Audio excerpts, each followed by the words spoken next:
Well, they know that. Now I have to write what she tells me to write. Okay. What is she telling you to write? I realize everybody's Oh, and little moments That's our duty, in right? my life. But I don't want to write that stuff. Okay, well, what do you want to write? for example, It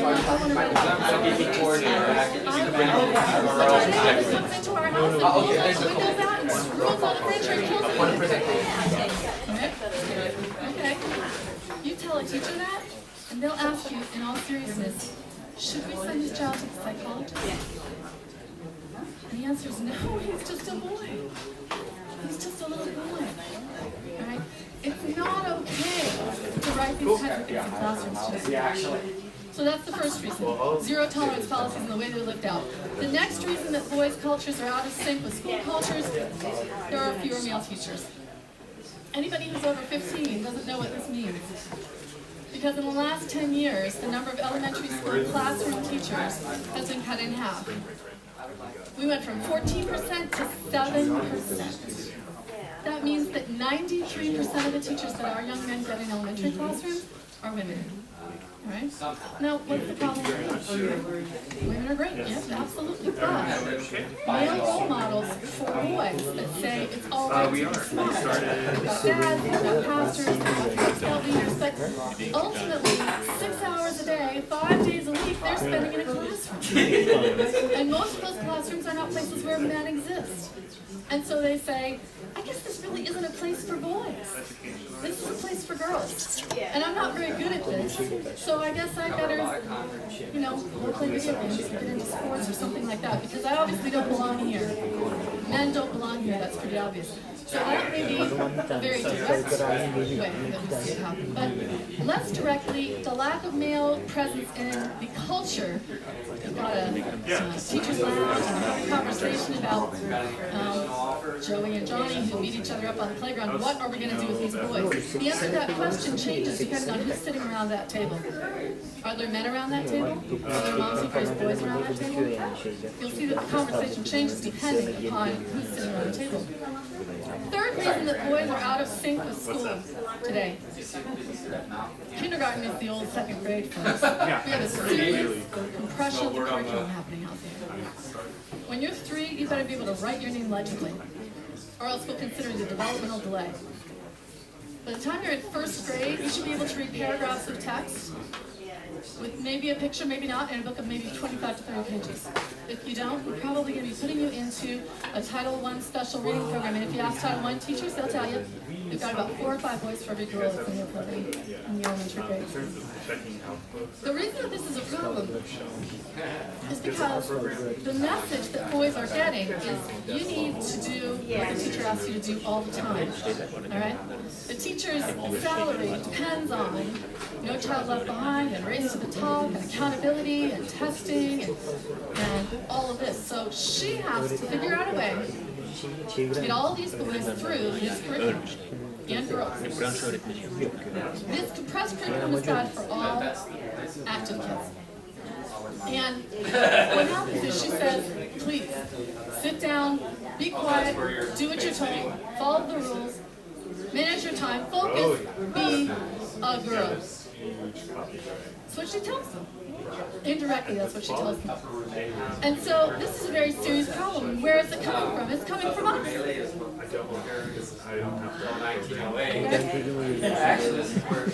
We want our babies to read when they are 6 months old. Have you seen the ads? The ads are out there? It's just a question of what's We want to live in Lake Wobegon where every child is above average. But what this does to our children is really not helpful. It's not developmentally appropriate, and it's particularly bad for us. So what do? We need to meet them where they are. We need to put ourselves into boy culture. We need to change our mindset of acceptance in boys in elementary school. More specifically, we can do some very specific things. We can design better games. Most of the educational games that are out there today are really flashcards. They're glorified drill and practice. They don't have the depth, the rich narrative, that really engaging video games have, that the boys are really interested in. So we need to design better games. We need to talk to teachers and parents and school board members and politicians. We need to make sure that people see that we need more men in the classroom. We need to look carefully at our zero tolerance policies. Do they make sense? We need to think about how to uncompress this curriculum if we can, trying to bring boys back into a space that is comfortable with them. All of those conversations need to be happening. There are some great examples out there of schools that the New York Times just talked about. A school recently, a game designer from the new school put together a wonderful video gaming school, right? But it only treats a few kids. And so this isn't really very scalable. We have to change the culture and the feelings that politicians and school board members and parents have about the way we accept and what we accept in our schools today. We need to find more money for game design because good games, really good games, cost money. And World of Warcraft has quite a budget. Most of the educational games do not. Where we started, my colleagues like Petner, Sean Bashaw, and myself, we started by trying to look at the teachers' attitudes and find out how do they really feel about gaming? What do they say about it? And we discovered that they talk about the kids in their school who talk about gaming in pretty demeaning ways. They say, oh yeah, they're always talking about this. They're talking about their little action figures and their little achievements or merit badges or you know, and they're always talking about this stuff. And they say these things as if it's okay, but if it were your culture, think of how that might feel. It's very uncomfortable to be on the receiving end of that kind of language. They're nervous about anything that has anything to do with violence because of the zero tolerance policies. They're sure that parents and administrators will never accept anything. So we really need to think about looking at teacher attitudes and finding ways to change the attitudes so that teachers are much more open and accepting of boy cultures in their classrooms. Because ultimately, if we don't, then we're going to have boys who leave elementary school saying, well, I guess that was really just a place for girls. It wasn't for me, you know. So I've got to do gaming or I've got to do sports. If we change these things, if we pay attention to these things, and we re-engage boys in their learning, they will leave the elementary school saying, I'm smart.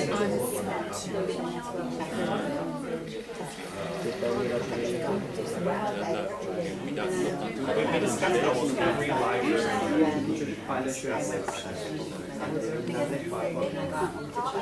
Right now, follow Belki başka bir şey vardı.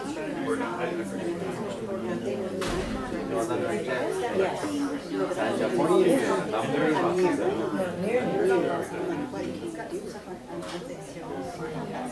Yes, stop. And ask her to order some, try some meatballs.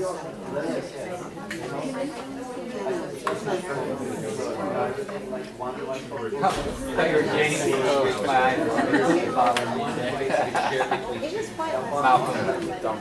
Actually, yeah. And one-to-one. Are you in 6? Yes, I know that. What they're talking about is I'm at a local international school here in Turkey. No, I'm here. Okay. They're talking about Like a nice. I want to see affordable. You like Everybody has an iPad, phone, their computer, and Google Glass. I bet you it's like on the. It embedded.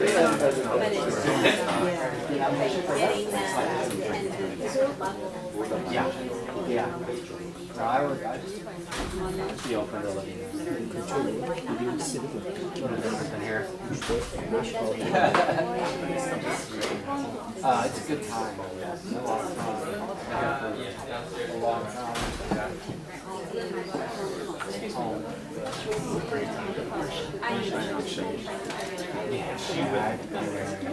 From France. I was just there. Oh wow. Chance. Not that more, my more. No, it's a great idea. In the winter and it's pretty. We've been there for 4 years. It's got different seasons. We lived in Asia for then the Philippines for 2 years. Yeah, exactly. There is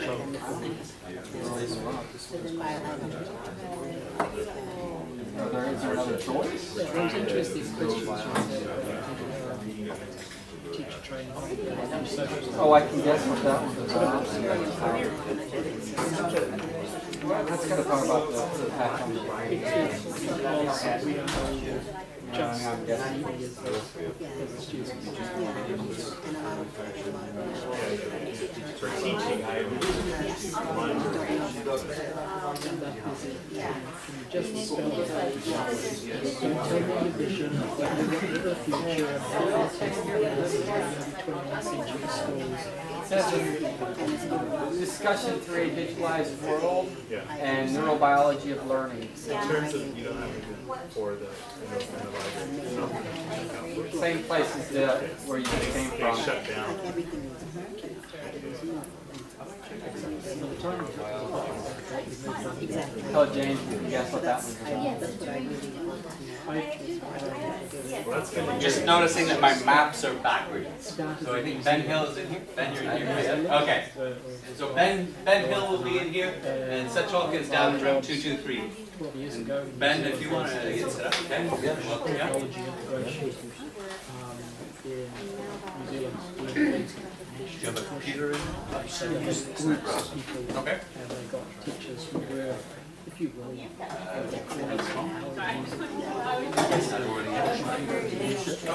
so sorry, that's just me. we got an extra management and there is time to go and coordinate workshops at schools. This was at the stage where the biggest fear of teachers was that they would be greater. Yeah. Finally, the answer is it's still the same as you move on to something new. That's what I'm going to do right now. Ben's session. I have a lot to do with. That gives details about it.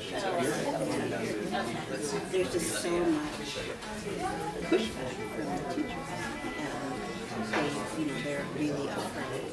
A, that they don't know what you understand. B, that the students know more than and C, that they can't control it. I don't think This is Ben. And Setchalk is everybody's like digital natives. They know how to do whatever. World of Warcraft, no problem. Yeah, they don't know regulations.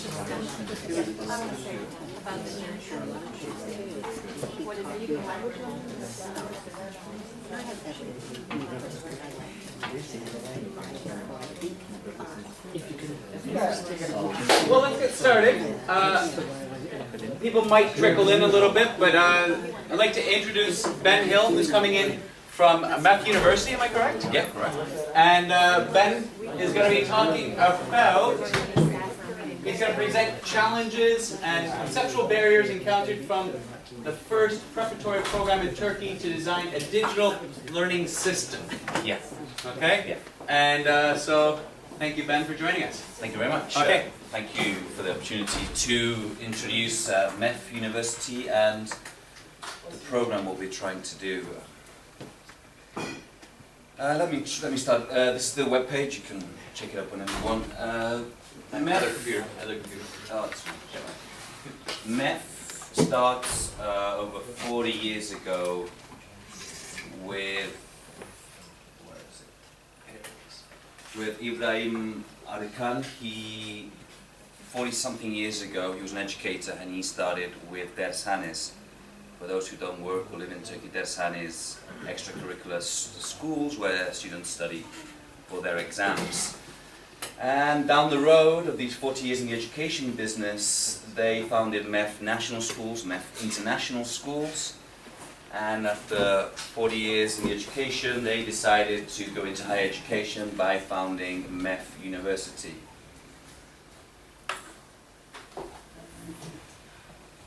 Here is, again, information about Mr. Ibrahim Arkan. The rector is Dr. Shahin Muhammad. He was the rector at Istanbul Technical University, and now he has come to work with us at MEF University.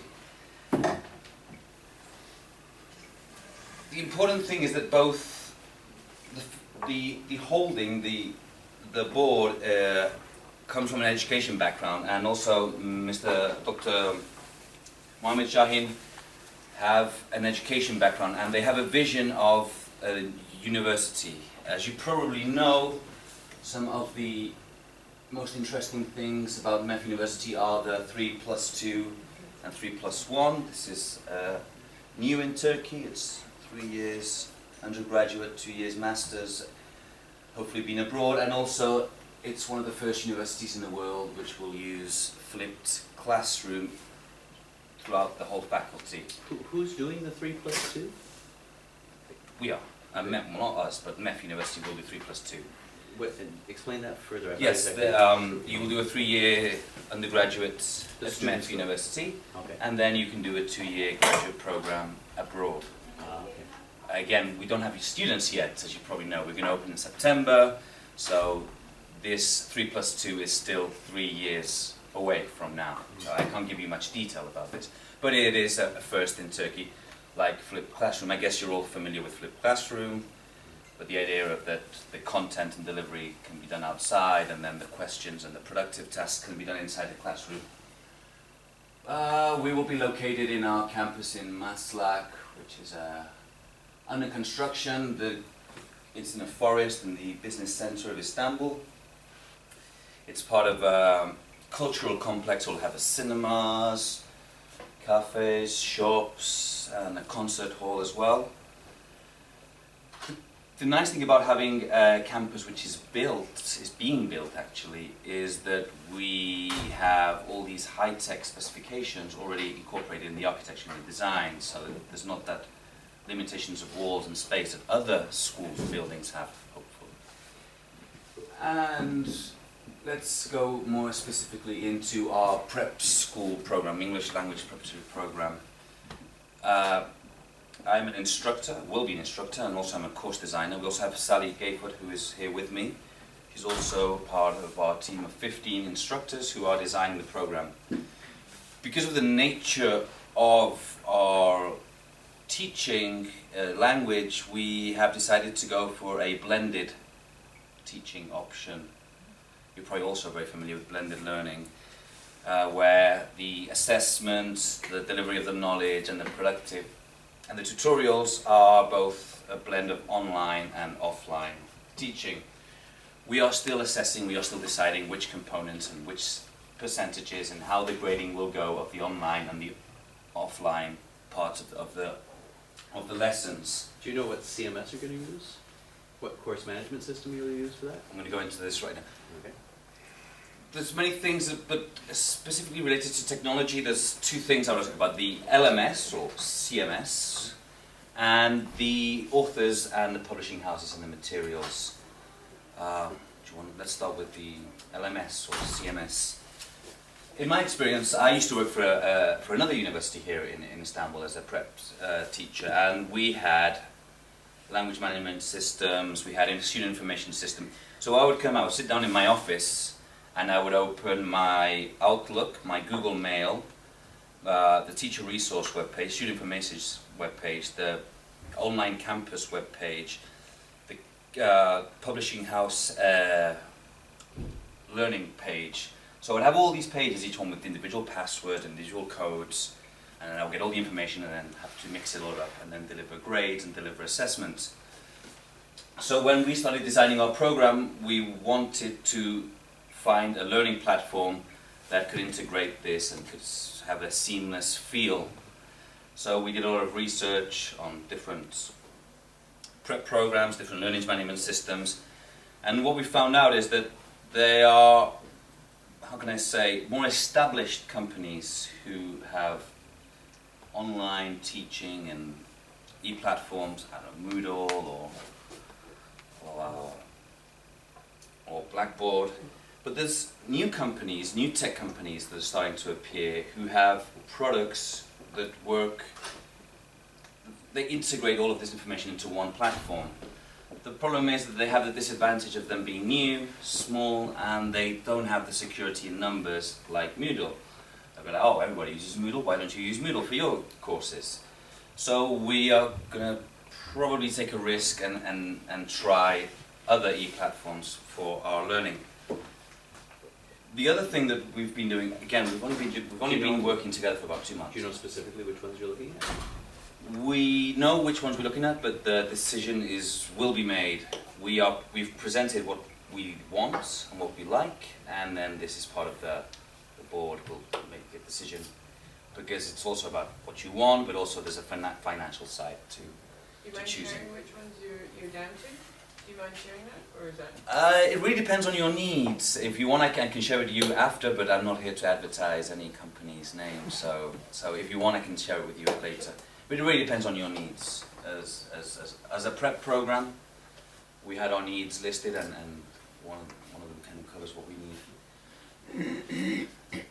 Some other interesting information that we've been working on recently is publishing houses and authors.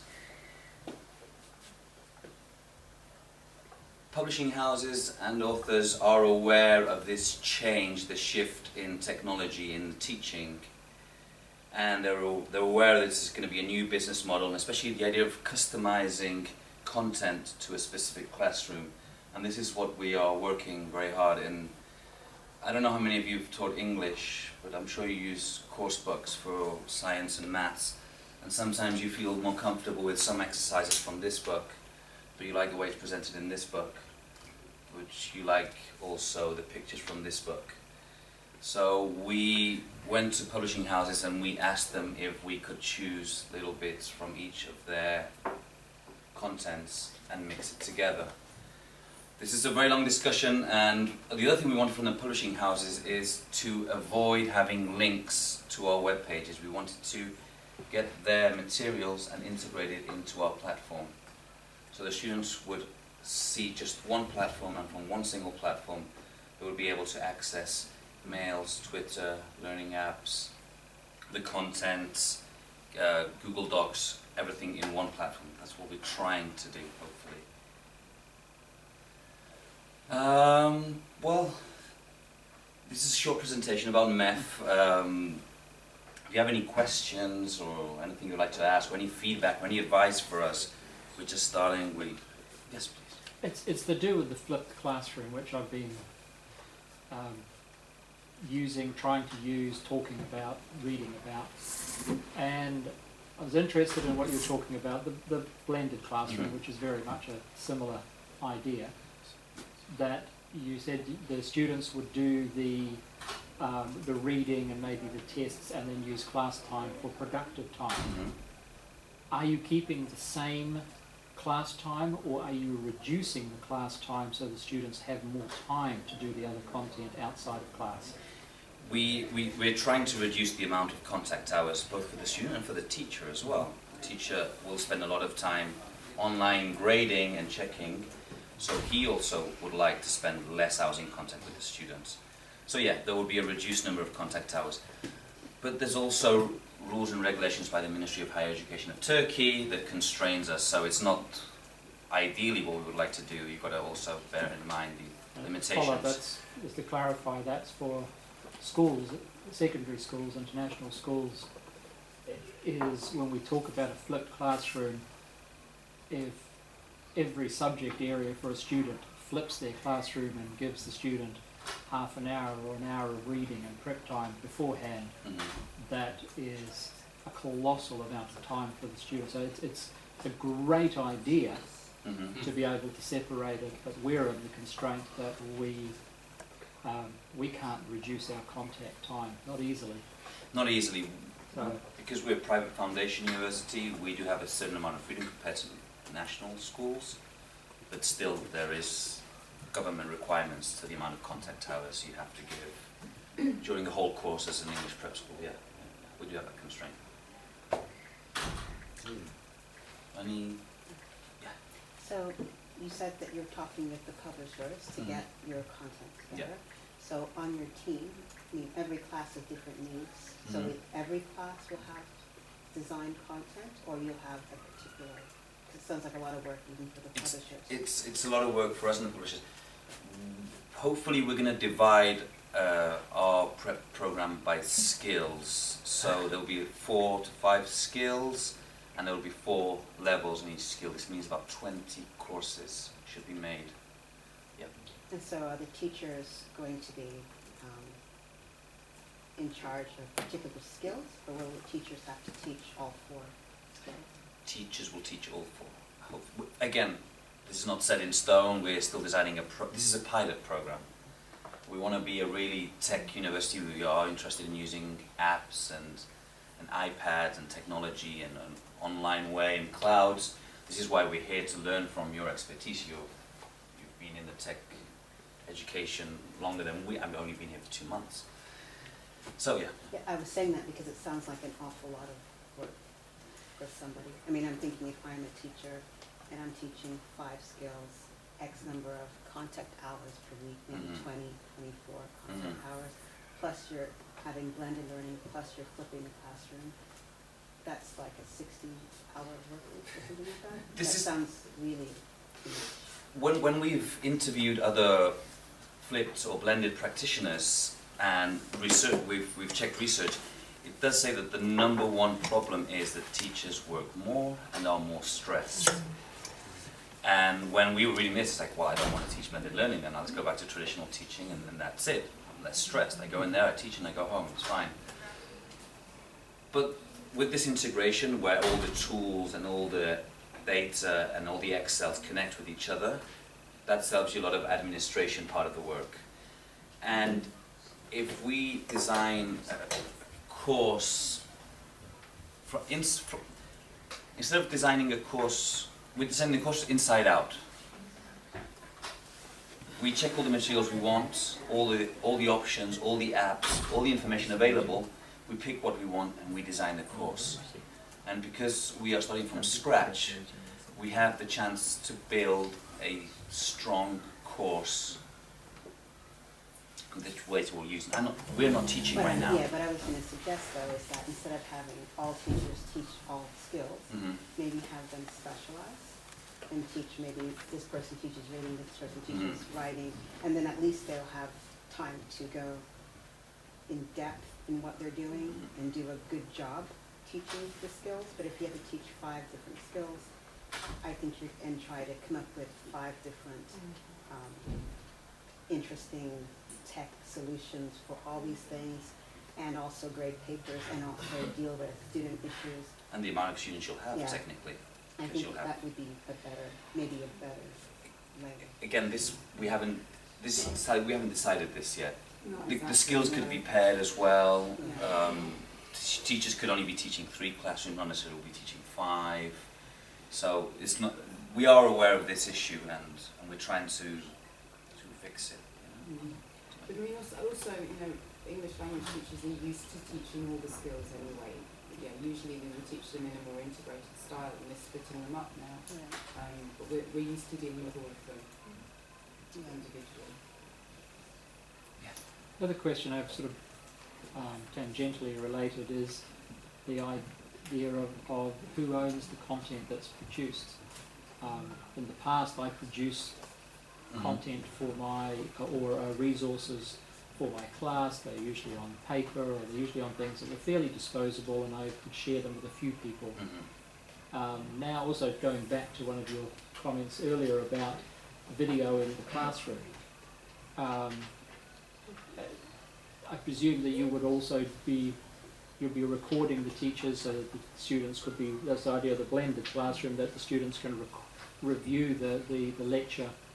Well, how much ownership, have you talked through or thought about how much ownership the instructor is going to have over what they have just recorded? This question hasn't come up. I think it's going to come up because it may happen that I actually give one day an absolutely brilliant lecture or lesson, and someone records it, and it's so good that other people do use it, which we often use, other teachers. That would have to go back to the hiring practice, though, I think, and the contracts. At the moment you sign that it belongs to the institution. I've signed quite a few contracts where it says everything that I make that's from that moment forward until I am gone is not mine. That's one of the things when our school talked about recording as a routine basis lessons. I was one of the people that said I refuse to do that until you change the contract to say that under no circumstances will this institution ever profit from any of my work. Well, that's impossible to talk by law. But to record? No. Everything that's produced while we are working in an institution in Turkey Yep. belongs to that institution. That's the law that needs to change around the world. It's part of the law in New Zealand as well. Well, that's very hard to change. I- Including your personal conversations, everything that you do with a device that belongs to the company that you work at belongs to the company. That's why you have to buy your own device. Yeah. But with that said, I wonder how many times a school or university has gone after somebody later on and said, wait a second, you use that at our school, we own that, and now you've moved on to another school. Really? It does happen? But that isn't to protect the company, Really? that's to protect the people. Because if you do something wrong using that device, the company is responsible for everything that you do wrong. So you need to create all new material when you go to a new school. Yes, in theory. In theory, yeah. In practice, If the you're thing that you sharing create is video on good, YouTube, they for will go example, after it. If it's not But good, are then you they saying won't. that the institution is telling you that you have to make that YouTube video private and only accessible to some people? no, it's that they own it. Even if you've uploaded it as a public view video? Yeah. The institution, in your contract somewhere, it'll say that the institution owns it. If you profit from it, then you have to ask the institution's permission.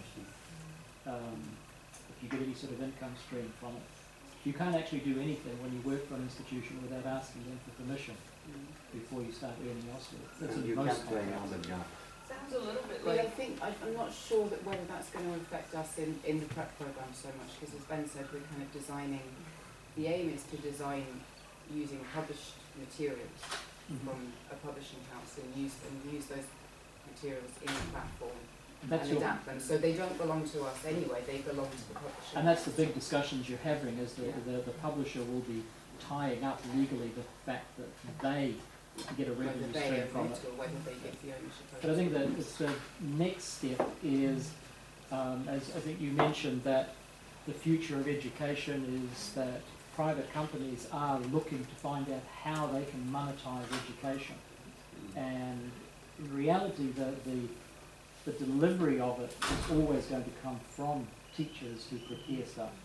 I can't remember if it was Harvard or Stanford that had a contract negotiation on MOOCs that teachers were saying, hang on a minute, you want me to present the perfect philosophy lecture, and then you're going to use that lecture forever for students. At what point do you no longer need me?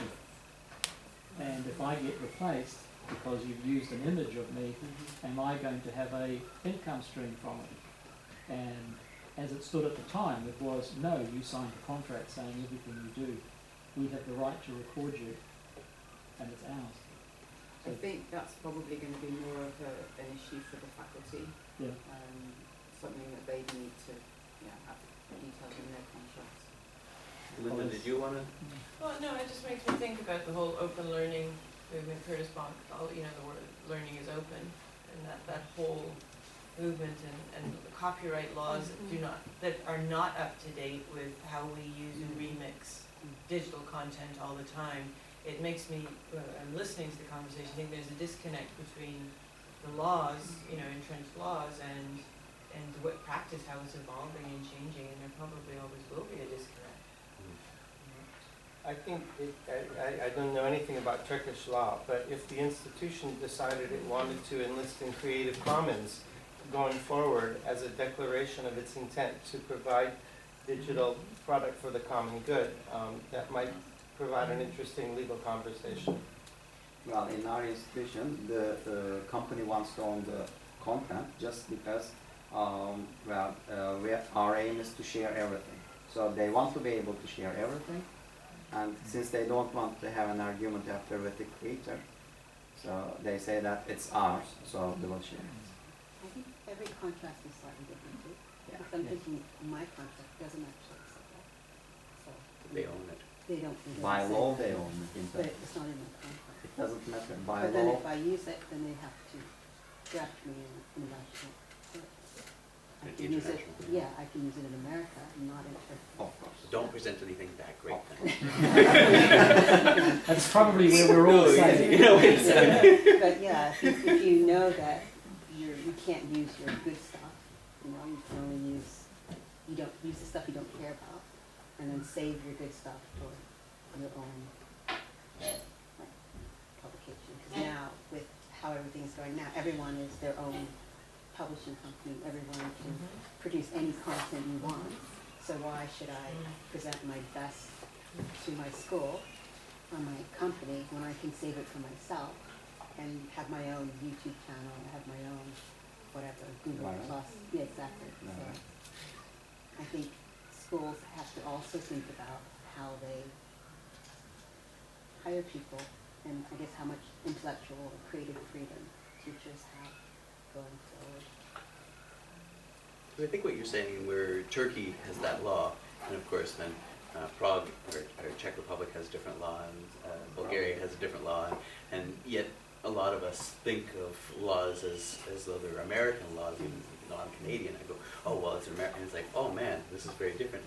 But then every law is enacted differently in every case, like you're saying, right? And it depends who's actually taking it and somehow twisting it to suit their benefits. That we go, okay, so. And that's where, like Tom was saying, Creative Commons offers a wonderful place for communities everywhere to be able to operate under those, you know. And I think open all learning. education should be Creative Commons. I think that should be an international mandate, that if you're creating something for education, that it should be Creative Commons.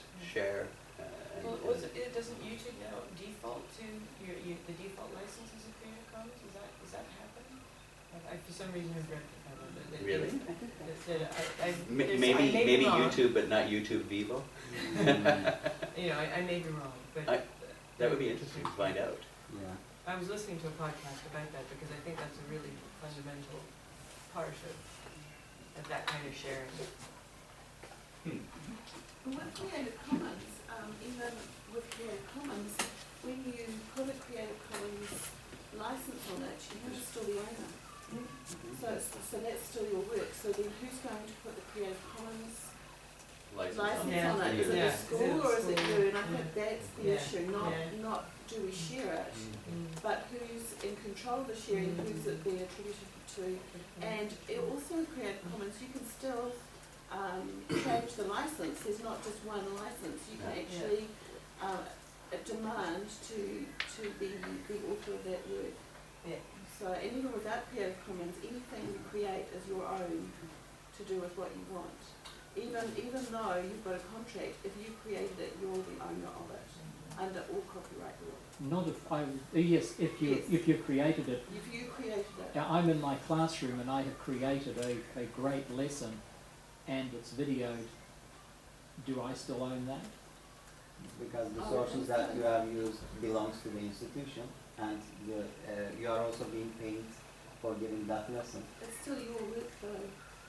So even though the school says we own it with you, if you sign that contract, it's still your work. They have to attribute you. Then this That's building, you're the owner of that. well, with that You're the building, creator. But I would say in Bulgaria we have the same didn't law. create The it. school owns the work that you do. okay, then Everything do you is mean the that same. this building belongs to the people who built it? The workers? So that's a big discussion, I think. That's an interesting way to have a metaphor, yeah. I think what you said was that, or someone said that the law is way behind where we are, and I didn't mean to put a dampener on the idea of creating new material and sharing it. It was just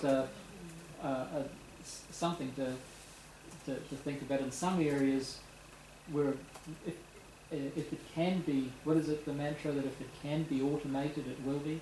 If it will be recorded and repeated, it will be.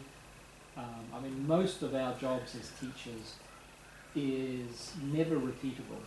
Your interaction with the student and that light bulb moment comes right there. It's not going to come from a recording that you did a year ago. So I think most of us are pretty safe. But I think that boy who created that rap about the slope, I used to teach mathematics. I think I could just easily put that on and say, got it, and move on, and just go around and check. I know how slope works now too. So, yeah. Yeah. But so we're able to now create things, and There's an interesting movie, it's called Ripped. I'm not sure who's seen it, but it takes, so we're concerned about it as do we own it and education and everything, but this movie looks at the music recording industry and the movies and whatnot, but then where it gets really scary is when we start to think about medicine, and when people are holding patents and they won't release a patent, and they might own the patent to like cure cancer or cure like some really, really awful diseases, and it's like, no, we own it. And so no, you can't have that. And that's where it becomes, wait a second, these laws really need to be rethought. Like they're helping one small set of people, and they're really, really not benefiting society. And I think, going back to the education, I think that everything should be Creative Commons, and that it needs to be able to be shared. Even patents are only about 20 years. It depends, because I think Disney is going, and it used to be 20 years, but now they're getting like 100-year patents. They're changing the laws because they're powerful enough to do that. So it's just like, Well, the digital world changed a lot of things. For example, do you know that you can use the screw phone to call your mom or house or any other place and use it personally for a reasonable amount of time? The law says that you can use it for a reasonable amount of time, but it doesn't state how long that is. So it's discussable now. so what are we having for dinner? And yeah. the institution has to provide you a phone and internet connection if it exists in the school. So you can't deny that right from anybody that's working in the institution if you have that. Does that include Wi-Fi? Yes, exactly. It does. Yeah. By law, they have to provide you that. But they might say, okay, we're providing it on this device, but not for all devices. So that could And be you can use it personally. right. I'm still hooked on that reasonable, because my mother's idea of a reasonable kind of talk is a lot different than mine. I'm 2 minutes, I'm alive, hello, goodbye.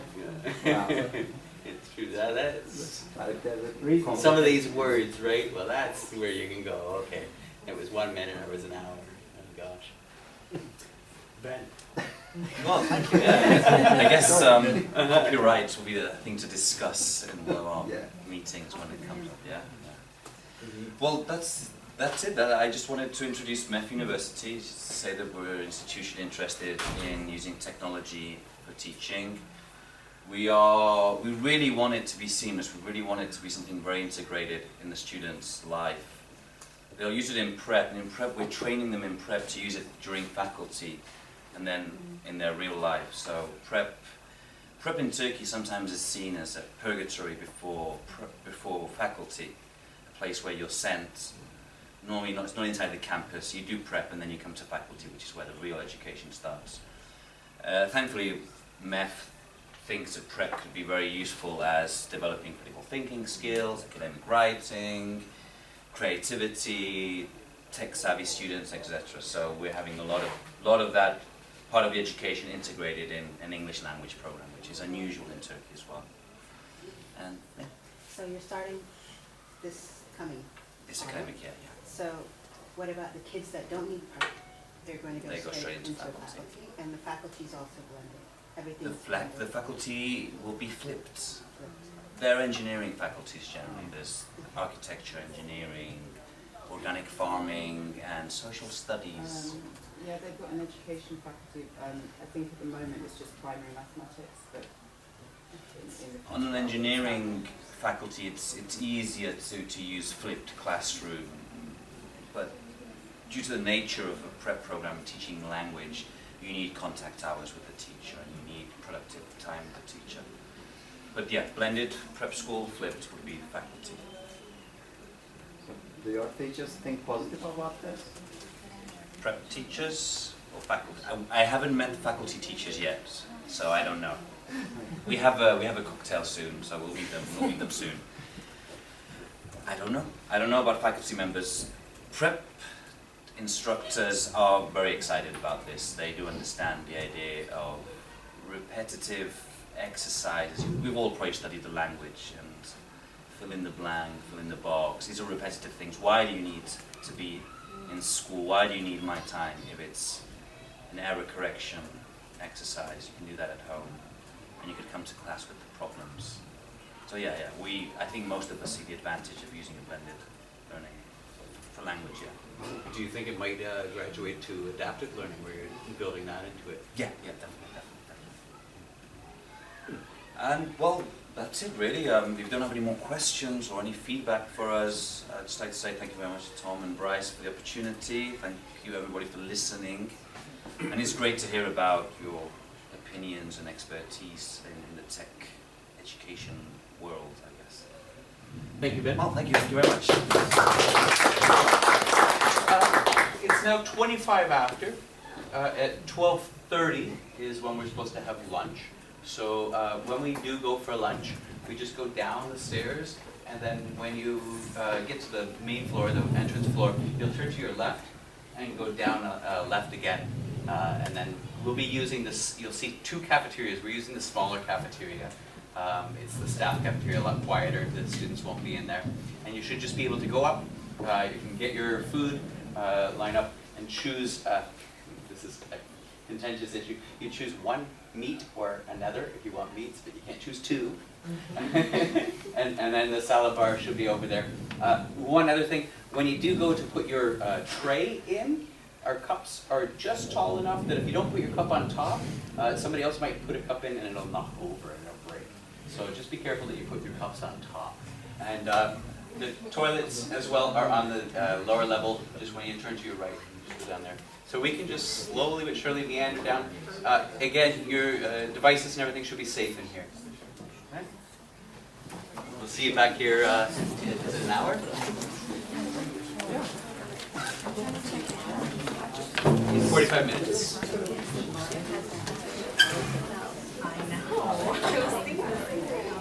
I know Disney was arguing to change things because some of their major, Mickey Mouse. Yeah, and so it's like, we can't lose Mickey Mouse.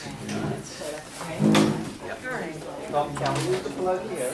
Sure. Yeah, there should be. We'll just charge the iPad. So. Okay, yeah, use any plugs that you see anywhere. He was also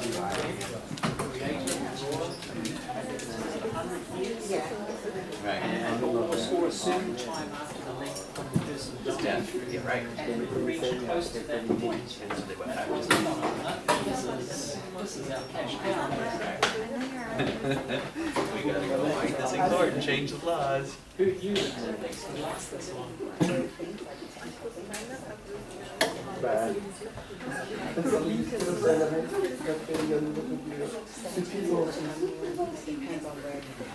And it depends, right? In which country, and does that country actually recognize patents? Like, so I think Brazil, do they recognize the patents of patents? Right.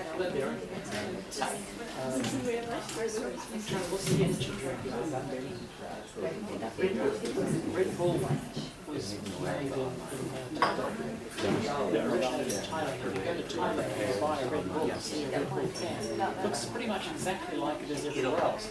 But it's owned by the company in Thailand.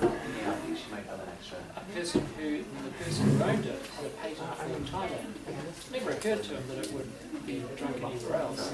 And the person who worked for him went and got the patents for the rest of the world. Spent 50, What was this for? 100,000 Red Bull. Red Bull. Got the patents for the entire world. And then, voila.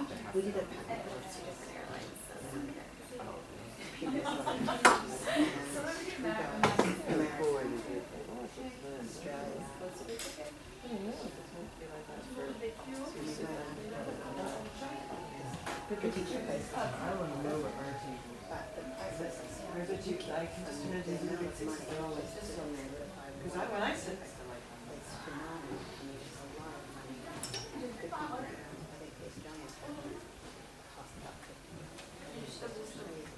just to get all the ducks lined up and all the lawyers involved and the search process and then trying to do that in 20 hours. And if you're trying to get it, it's just crazy. Well, if it's amazing, it's We didn't get it. We didn't bother. We did the first first couple levels, but at the end, forget it. You're never going to recruit them. Never gonna make you some money. And also, what can you do? They're gonna copy your things. Yeah. So at least you can say, you know, Yeah.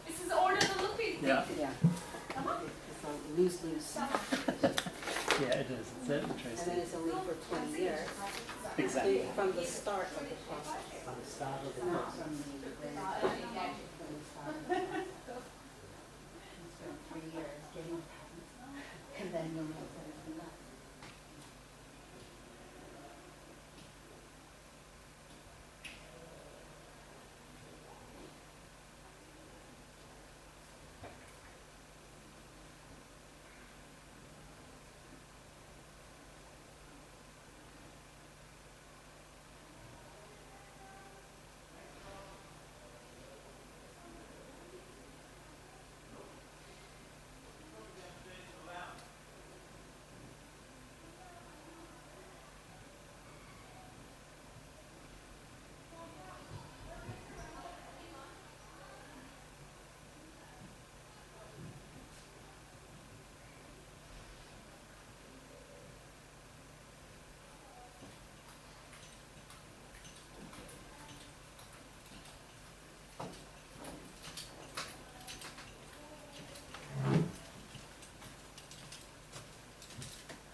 Sorry. Yeah. I don't know how to let me get it so that it doesn't time out.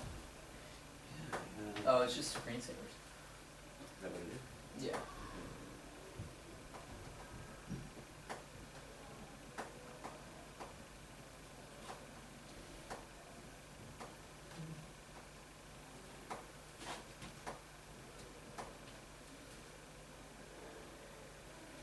Okay. And do you want to turn that off for a second and just check if the iPad works okay? Yeah, sure. And just try it out for last thing.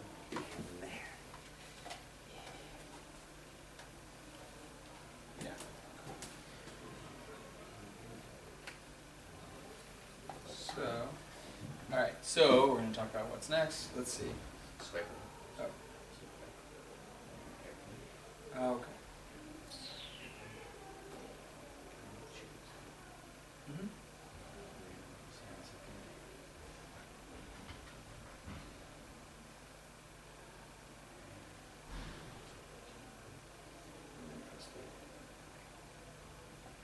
Okay, cool. Oh, oops. Google host. So we've got LTEN 14. So we're looking for hosts. We're all looking for those. Okay, cool. So we're always looking for hosts. And I'll write that down. So Okay. And then we're really like to get these back. So if you can give them to, let's see, who's them? Yeah. And then does anybody have any announcements to talk about before we go? Minor at LTEN.info is where you can get all the notes and documents and videos from our presentations. Resources. To sign up for the Google. Yeah, please sign up for the Google group to continue that back channel behind the scenes. Resource submissions from Robert College. Yeah, if anybody's here from Robert College or his, I can Right. talk to you. Could you talk to your tech director and get them to upload? Send stuff from before Right. to me or to you. Okay. Yeah. Post-meeting survey, so if you can go to LTEN.info, the post-meeting survey It's there. is there. So they Okay. go to information for hosts, then Mhm. post-meeting survey, and choose L10 7. Okay, Okay, so that just, okay, you know. cool. And then thank you to library staff, operations staff, Erhan Jamal Salami, our tech guys, community relations department for setting up a lot of this, new literacies team for getting everybody here together, all the presenters, Kim Pafino, Linda, Crap is not people who speak it. It's people who hang out in. right, it's okay. Well, let's do it. Okay.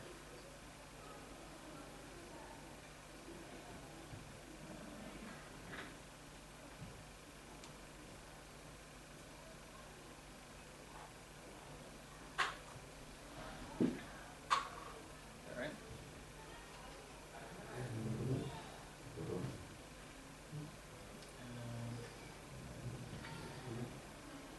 then people who made the trip to the remote campus. And then for dinner, the bus is going to be coming to pick us up, and we'll bring the people who are out of town to the June Valley Hotel at 3:30. We're going to meet there, quickly check in, and then be back on the bus at 5:45 so that we can. Do we have a bus? Yeah. Okay, cool. Yeah. So that we can go back into Taxum and get some dinner by 6:30. Okay. Anybody else who wants to come, it's ABTL for dinner, and it's quite substantive. So we're not paying. No, we have to pay. Damn. Okay. Okay. Cool. All right. Okay, so just move that. This one gone.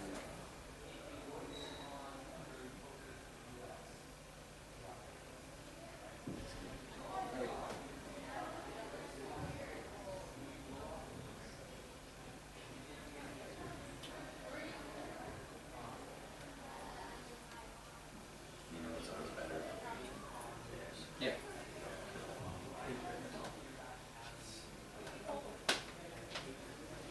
It's okay. Are you doing this full?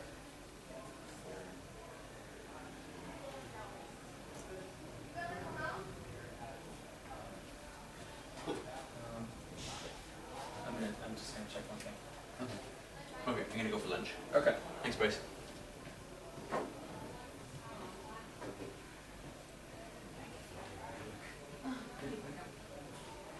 More people did show up, huh? Yeah. Did you go get lunch yet? You know where to go? Okay, follow me.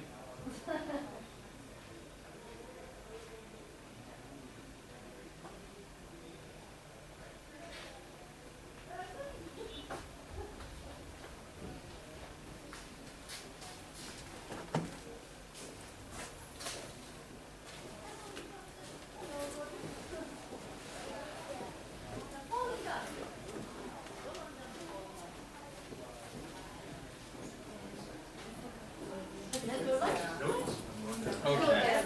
All the way down. And down to lunch. Done. Thank you.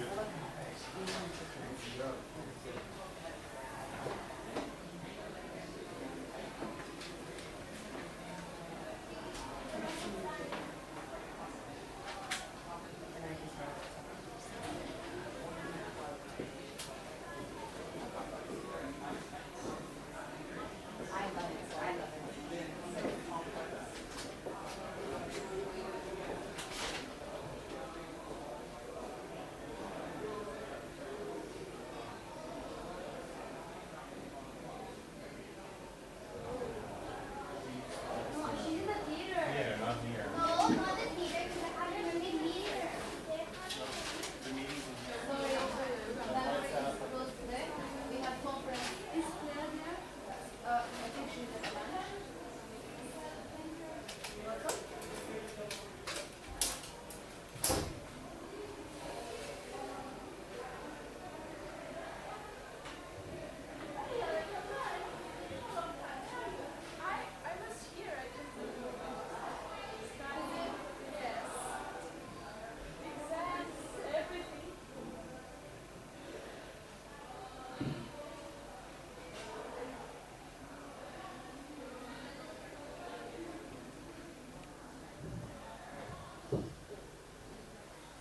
Sorry, library is closed. I have conference day. Okay?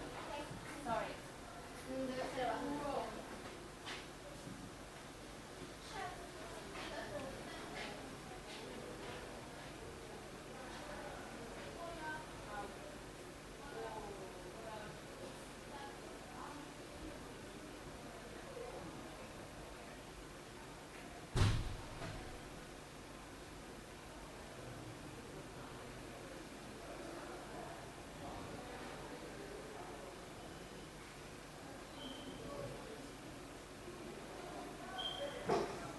Kızım ya, aşağı fotokopi gitmem lazım. Şu